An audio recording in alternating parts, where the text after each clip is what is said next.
ایک سوال آیا کہ پانچوں نمازوں میں اگر بندہ صرف فرض ادا کرے باقی ساری رکعتیں چھوڑ دے تو وہ کیا گناہ گار ہوگا؟ مثلا فجر کے 2 فرض پڑھے، ظہر کے 4، عصر کے 4، مغرب کے 3 اور عشاء کے 4 فرض پڑھ لے، کیا یہ کافی ہے؟ بڑی توجہ کے ساتھ آپ نے سننا ہے، یہ چیز لوگوں کے ذہنوں میں ڈالی جا رہی ہے کہ فرض پڑھ لو، باقی نماز پڑھنے کی کیا ضرورت ہے؟ یہ نفل نماز تو فالتو ہے، استغفر اللہ۔ اب سنیں ذرا کہ نماز کی کون کون سی رکعتیں پڑھنا لازمی ہے۔ پہلی بات، جو نماز فرض ہے یعنی فرض رکعتیں ہیں، ان کو تو پڑھنا ہی ہے، جو چھوڑے گا وہ حرام کام کرے گا۔ فرض سے آگے ہے واجب، یعنی نماز عشاء کے جو 3 وتر ہے یہ پڑھنا واجب ہے، لازم ہے۔ نبی پاک علیہ السلام کی حدیث پاک ہے اوتروا قبل ان تصبحوا، کہ نماز وتر صبح ہونے سے پہلے پڑھو۔ ایک حدیث پاک میں فرمایا کہ نماز وتر حق ہے، جو نہیں پڑھے گا وہ ہم میں سے نہیں ہے۔ یہ سرکار حکم دے ہے نماز وتر پڑھو، تو یہ نماز وتر پڑھنا واجب ہے یعنی لازمی ہے۔ اب وہ سنتیں جن کی نبی پاک علیہ السلام نے تاکید فرمائی ہے کہ ان سنتوں کو پڑھنا ہے، یعنی فجر میں فرضوں سے پہلے والی 2، ظہر میں فرضوں سے پہلے والی 4 اور بعد والی 2،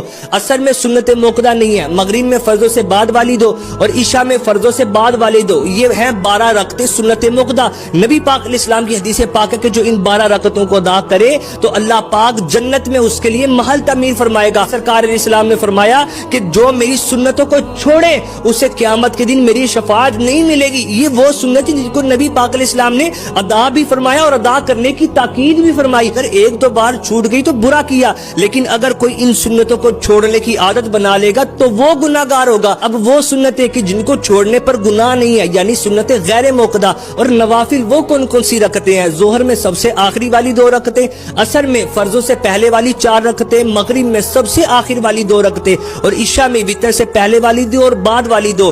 یہ ہے نوافل اور سنتیں غیر موقدہ، تو ان کے چھوڑنے پر اگرچہ گناہ نہیں ہے، لیکن یہ ترغیب دینا کہ پڑھنے کی کیا ضرورت ہے، اگر پڑھنی ہی نہیں ہے تو پھر ان کو رکھا کیوں گیا؟ آپ دیکھو تو صحیح، ایک سجدہ بندہ رب کو کرتا ہے تو اللہ پاک ایک خطا بھی معاف فرماتا ہے، اس کا درجہ بھی بلند کرتا ہے، تو ہم کیوں ان کو چھوڑنے کی عادت بنا لیں؟ یہ کلپ اپنے تک نہیں رکھنا بلکہ اس کو آگے بھی شیئر کریں تاکہ لوگوں کی غلط فہمیاں دور ہو۔ اللہ کرے کہ ہم پکے نمازی بن جائیں۔ اے دو جگہ کے